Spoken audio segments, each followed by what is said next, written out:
Assalamualaikum warahmatullahi wabarakatuh. Perkenalkan, kami dari kelompok Capstone kelas C yang berjudul Sistem Informasi Manajemen pada Kos Balkis yang beranggotakan 4 orang, yaitu dengan saya sendiri Pandu Wirabuana dengan NIM 22208030090. Saya Naufal Ihsan dengan NIM 22208030085. Saya Muhammad Rafiq Fadila dengan NIM 2220803091. Saya sendiri dengan nama Evdina Putra dengan NIM 222080082. Dengan skop utama kami yaitu ada 3. Yang pertama, manajemen pengguna, user bisa melakukan login atau register. Yang kedua yaitu manajemen kamar, di mana admin bisa mengelola kamar. Jika kamar tersebut tersedia, maka admin akan melakukan editing atau update kamar. Kamar tersebut akan bisa dipesan oleh user. Yang ketiga itu manajemen pembayaran dan pemesanan, di mana user bisa melakukan pemesanan dan mengupload bukti pembayaran dan akan diaksesi oleh admin. Proyek ini dilatar belakangi oleh Kos Balkis yang berdiri sejak tahun 2012, merupakan salah satu hunian yang banyak diminati oleh mahasiswa dan pekerja di Kota Palembang, berlokasi strategis di Jalan Mayor Mahidin, Gang Lorong Masjid Mukmin, nomor 120 RT 2 RW 1 Kelurahan Pahlawan, Kecamatan Kemuning. Kos Balkis memiliki potensi untuk berkembang lebih profesional. Saat ini pengelolaan kos masih dilakukan secara manual, mulai dari pencatatan data, penyewa, penyebaran sewa, hingga pelaporan keuangan. Kondisi ini menimbulkan berbagai kendala, diantaranya data penyewa tidak terorganisir dengan baik sehingga menyulitkan pencarian riwayat sewa, pemantauan pembayaran sering terlambat dan sulit diverifikasi secara cepat, laporan keuangan kurang transparan dan membutuhkan waktu lama untuk dibuat.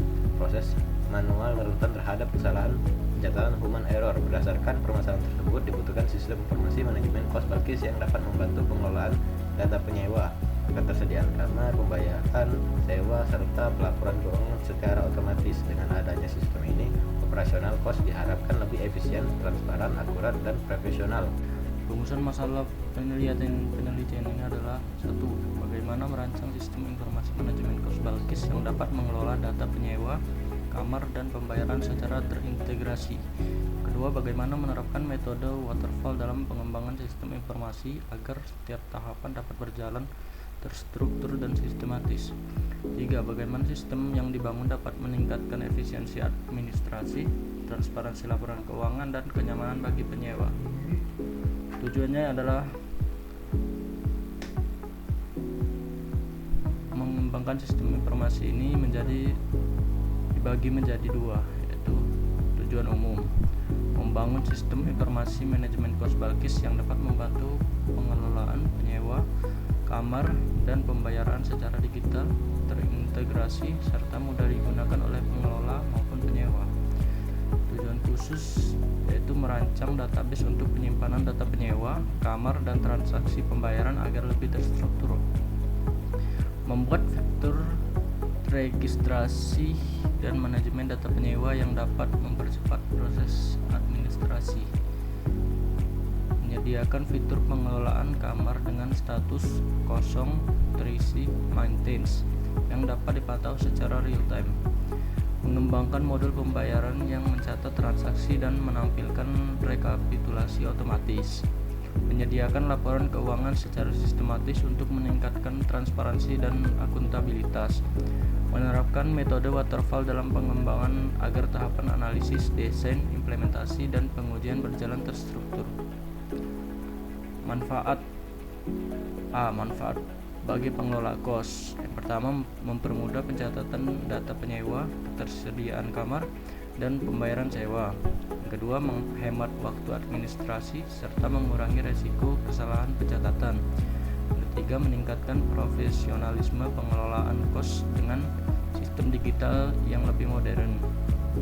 Yang keempat, menyediakan laporan keuangan yang transparan, akurat, dan mudah diakses. Manfaat bagi penyewa kos. Pertama, memudahkan proses registrasi dan pembaruan data pribadi tanpa harus mengisi formulir manual. Kedua, memungkinkan penyewa untuk mengetahui status kamar kosong atau terisi secara tepat. Ketiga, memberikan kemudahan dalam melihat riwayat pembayaran dan status tagihan. Yang keempat, meningkatkan kenyamanan karena sistem lebih tertata dan jelas. Oke, selanjutnya saya akan menjelaskan tentang fitur sistem, yaitu adalah sistem fitur-fitur yang kami buat di sistem informasi manajemen ini. Itu pertama ada manajemen pengguna yang terdiri dari registrasi penyewa baru, update dan penghapusan data penyewa, dan menyimpan riwayat penyewa atau history. Dan selanjutnya itu ada manajemen kamar yang menampilkan ketersediaan kamar, mengatur status kamar itu kosong atau terisi atau masih perbaikan, dan menghubungkan data kamar dengan data penyewa.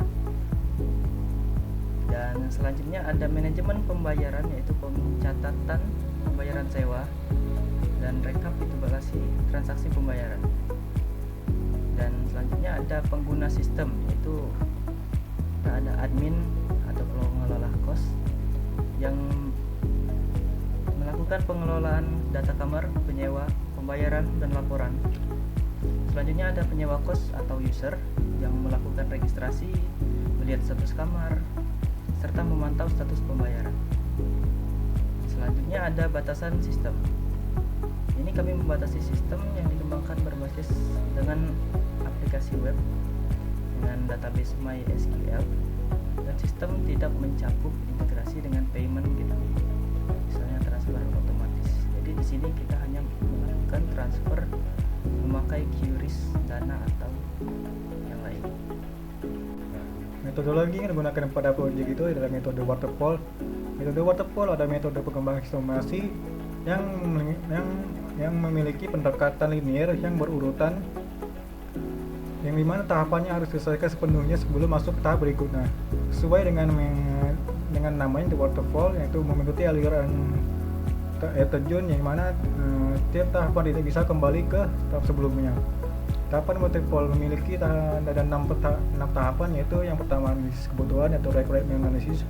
Langkah ini merupakan analisa terhadap kebutuhan sistem. Pengumpulan data dalam tahap ini bisa melakukan sebuah penelitian, wawancara, atau studi literatur. Rancangan sistem atau sistem design. Proses desain ini akan menerjemahkan secara kebutuhan ke sebuah rancangan turunan yang dapat diperkirakan sebelum dibuat coding.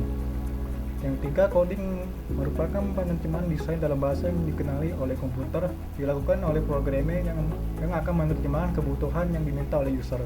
Yang keempat, pengujian sistem atau testing. Tujuan testing adalah menemukan kesalahan terhadap sistem tersebut dan kemudian bisa diperbaiki. Kelima adalah penerapan sistem atau development. Tahapan ini bisa dikatakan final dalam pembuatan sebuah sistem. Setelah melakukan analisa, desain akan dilakukan pengkodaan, maka sistem sudah jadi akan digunakan oleh user. Yang keenam itu pemeliharaan atau maintenance. Rangka lunak yang sudah disampaikan kepada pelanggan pasti akan mengalami perubahan. Perubahan tersebut bisa karena mengalami kesalahan, karena perangkat harus sesuai dengan lingkungan atau sistem operasi baru, atau karena pelanggan membutuhkan perkembangan fungsional. Timeline project kami ini menggunakan metode yang digunakan dengan metode waterfall. Yang pertama, analisis kebutuhan yang kami kerjakan tanggal 17 September sampai 23 September yang dikerjakan oleh RD Naufal Rafiq Pandu. Yang kedua, perancangan sistem yang kami kerjakan tanggal 24 September sampai dengan 7 Oktober yang mengerjakannya RD Naufal Rafiq Pandu. Coding dan testing kami kerjakan di tanggal 8 Oktober sampai 23 November, yaitu landing page Pandu, login register RD, manajemen kamar Naufal, pembayaran pemesanan RD. Pengujian sistem testing kami lakukan pada tanggal 24 Oktober sampai 25 November. Yang keenam, pemeliharaan kami kerjakan di tanggal 25 November dan seterusnya. Yang membuat media sosial Rafiq, penerapan sistem Naufal, pemeliharaan RD Naufal Rafiq, laporan RD Naufal Rafiq Pandu. Di sini tugas saya membuat landing page yang berisi informasi tentang kos Balkis. Di sini ada beberapa fitur yang saya buat, yaitu rekomendasi tempat tentang kami, kontak, login, dan register. Dan ada beberapa fasilitas yang diberikan pada kosan tersebut, yaitu 2 kasur, air PDAM 24 jam, lemari pakaian, meja belajar, CCTV 24 jam, WiFi 200 Mbps dan kipas angin. Dan di sini ada menu detail kamar yang tersedia.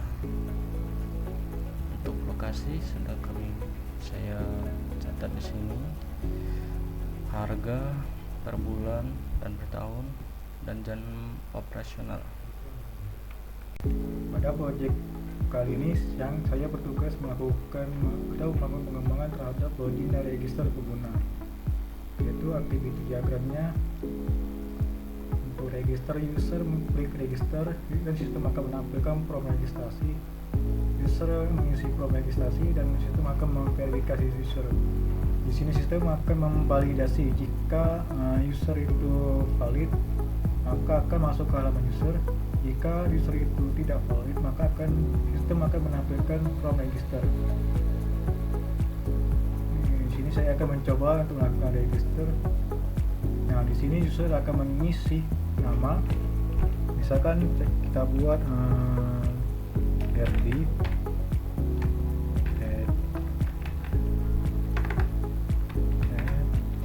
gmail.com.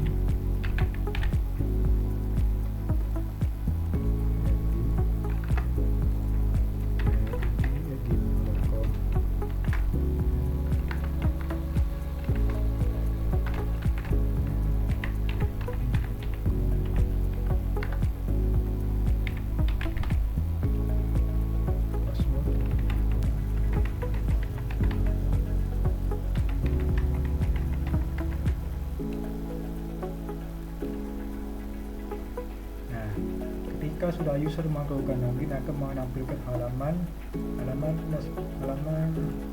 user. Selanjutnya saya akan menjelaskan halaman login.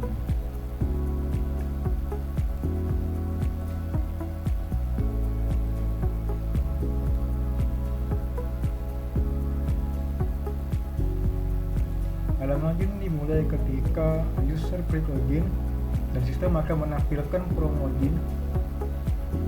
User akan mengisi form login dan sistem akan memverifikasi user. Jika user itu valid dengan sesuai database, maka akan menampilkan halaman user. Dan jika sistem memverifikasi tidak ada user di dalam database, akan notifikasi peringatan dan akan menampilkan form login lagi. Sini saya akan mencoba ke fitur loginnya. Di sini saya akan melogin akun yang sudah terbuat, yang kita buat tadi, yang di register. Passwordnya saya buat. Nah, di sini jika sistem valid menemukan user dengan bernama RD itu, dia akan masuk ke halaman user. Dan juga kita melakukan login dengan email yang salah. Kita akan masukkan password yang kita buat salah, yaitu ini. Nah, di sini kita akan mendownloadnya.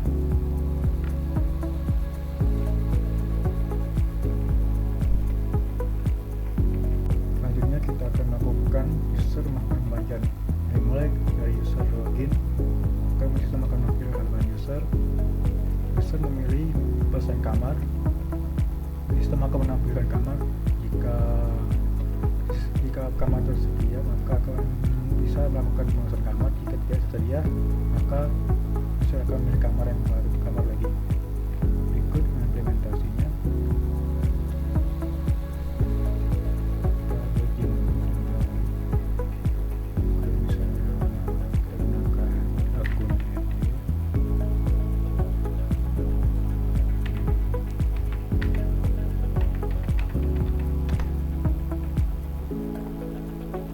User akan klik pemesanan dan buat pemesanan. Ini user akan memilih kamar dan melakukan pemesanan. Nah, di sini kita lihat harga per bulannya 800. Dengan user akan memilih metode pembayaran. Di sini memakai QRIS. Di sini user akan memasukkan lamanya, misalnya kita buat 3 bulan.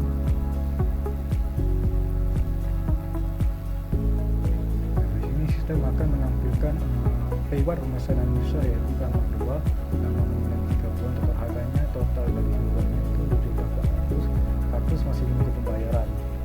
Jika user ingin mengedit juga bisa, misalnya kita akan pilih 2 jadi nama 2 bulan yaitu harganya jadi 1 juta. Bisa juga untuk menampung bukti pembayaran begini. Nah, di sini juga ada informasi yaitu sejumlah uang yang harus dibayar oleh user ketika mengisi bayaran. Itu di sini user akan mengisi, menginput atau menginput jumlah pembayaran yang dilakukan.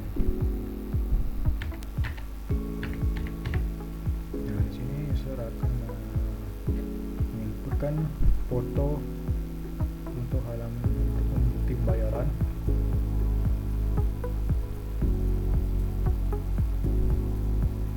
Dan juga kita user akan mengirim bukti pembayaran. Dan ketika ini sudah diklik mesin pembayaran, admin akan menerima pembayaran user.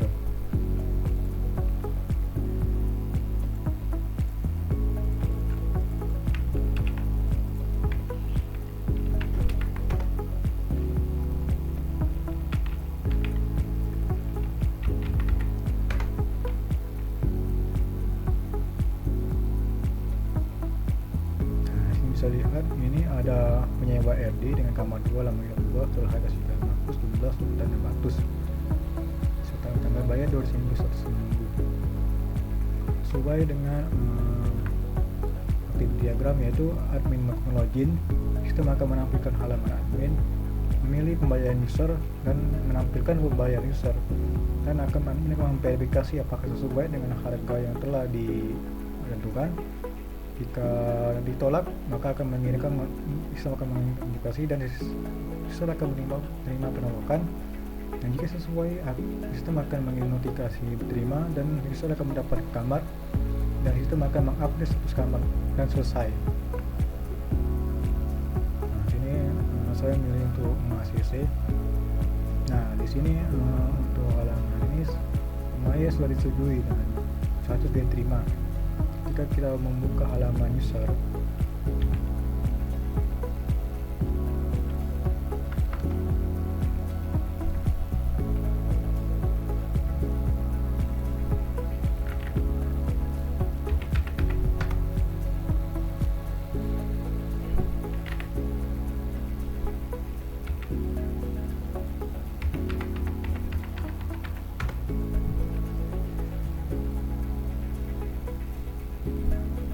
tadi sudah di-ACC oleh admin, maka statusnya akan diterima dan kamar sudah dimiliki oleh penyewa. Nah, maka kamar akan menjadi penyewa dengan status terisi.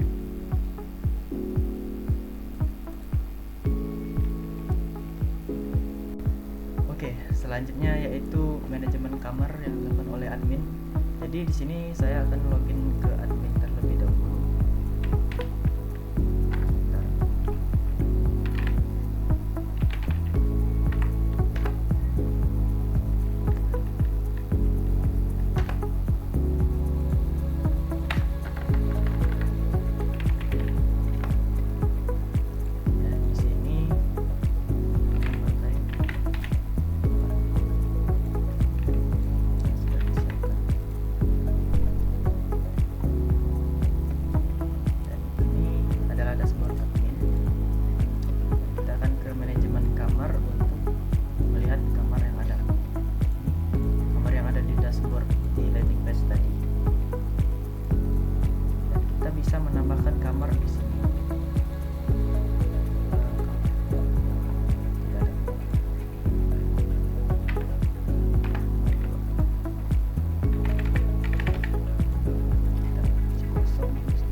Di sini kita akan melakukan login admin, memasukkan admin 1 dan password 123 123. Bentar. Nah, di sini admin bisa melihat data penghuni atau penyewa. Di sini ada namanya T1 yaitu Milkom, nama user saya, SID Milkom dan FD. Di sini saya bisa melihat detail menyewa itu. Di sini bisa menghapus menyewa atau pemesanan. Jika di login ini akan menghapus menyewa di semua pemesanan.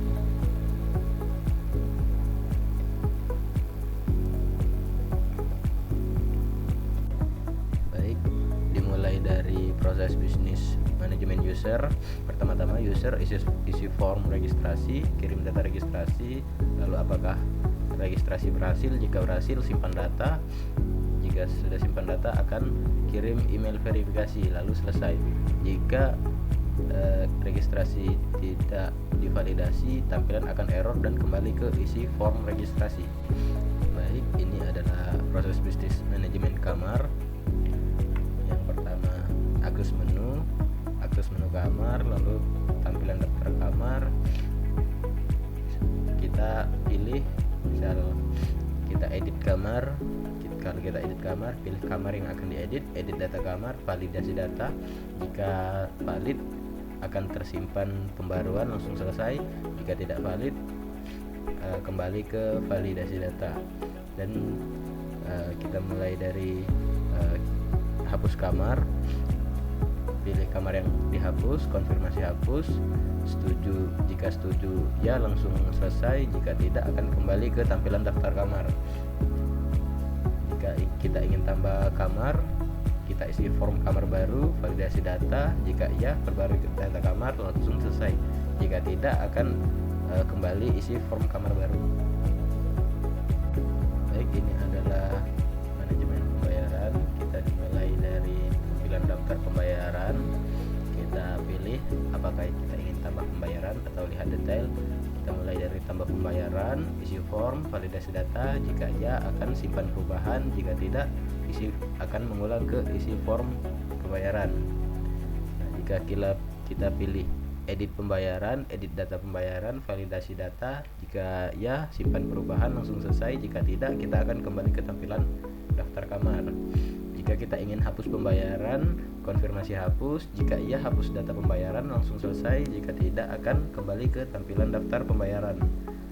Baik, jika kita ingin lihat detail pembayaran, kita akan masuk ke tampilan detail pembayaran, langsung selesai. Ini adalah proses bisnis manajemen pemesanan kamar. Dimulai dari customer membuka website kos, melihat informasi kamar. Jika ada kamar kosong, customer memilih kamar yang diinginkan. Customer mengisi formulir pemesanan, lalu simpan data. Lalu admin menerima notifikasi pemesanan, admin memverifikasi dan mengonfirmasi pesanan, update status kamar terisi, lalu admin menambahkan data penghuni, lalu selesai. Jika kamar tidak ada yang kosong, maka proses langsung selesai. Kesimpulan, berdasarkan hasil analisis perancangan dan tahapan pengembangan yang telah dilakukan, dapat disimpulkan bahwa proyek sistem informasi manajemen pada Kos Balkis berhasil dirancang sebagai solusi untuk mengatasi berbagai permasalahan dalam pengelolaan kos yang sebelumnya dilakukan secara manual. Sistem ini mampu menyediakan fitur utama berupa manajemen pengguna, manajemen kamar, serta manajemen pembayaran yang terintegrasi secara digital. Melalui penerapan metode pengembangan waterfall, setiap tahapan mulai dari analisis kebutuhan, perancangan, implementasi, pengujian hingga pemeliharaan dapat dilakukan secara sistematis dan terstruktur. Hasil dari proses ini menghasilkan rancangan sistem yang lebih jelas, terukur, serta sesuai dengan kebutuhan operasional Kos Balkis. Sistem informasi yang dirancang dapat memberikan berbagai manfaat, antara lain mempermudah pencatatan data penyewa, memonitor ketersediaan kamar secara real time, meminimalisasi kesalahan pencatatan pembayaran, serta menghasilkan laporan keuangan secara otomatis dan akurat.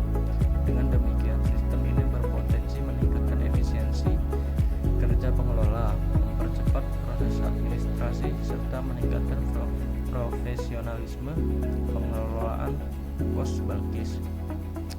Secara keseluruhan, pengembangan sistem informasi manajemen kos Balkis diharapkan dapat menjadi langkah awal dalam digitalisasi pengelolaan kos, membantu pengelola dalam membuat keputusan lebih cepat, dan memberikan pengalaman yang lebih baik bagi para penyewa. Baiklah, sekian presentasi dari kelompok kami. Saya ucapkan wassalamualaikum warahmatullahi wabarakatuh.